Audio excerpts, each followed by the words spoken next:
जय Jagannath. Hi everyone. नमस्कार जनाई मु मो भिडियोटी आरंभ करुच्ची। ए भिडियोटे बहुत ही हेल्पफुल समस्त कहीं छोट पाई बहुत ही हेल्पफुल होता है 3.5 वर्ष रु ऊर्ध्व पाई जी मैंने कि लिखा जस्ट स्टार्ट करी प्रॉपर वे से मैंने लिखि न पारती।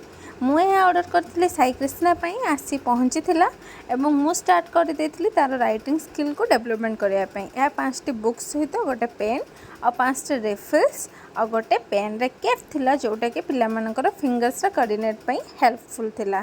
आ ये बहुत ही इंटरेस्टिंग कथा आपण ए पेन रे लिखिबे लिखि सारा पर बुक रे मैजिक अच्छी तो संगे संग इरेज भी हो जिवो आउ थरे आपण रिराइटिंग करि परिबे। तो पिलामाननको आपण जेते विभिन्न प्रकार लर्निंग वे देखेबे से माने इंटरेस्टेड होइथांते लिखिबा पई पढ़िबा पई सुनिबा पई तो यह वन ऑफ देम। तो एथिरे गोटे इंटरेस्टिंग कथा होची सबु लेटर्स या नंबर प्रेस डाउन रे हेची जाउथरे कि पिलामाननको हेल्पफुल होता है राइटिंग स्किल को इम्प्रूवमेंट करिया पई। तो फिंगर्स रे कोऑर्डिनेट भल भाव में हवा पई यह बहुत ही हेल्पफुल होता है।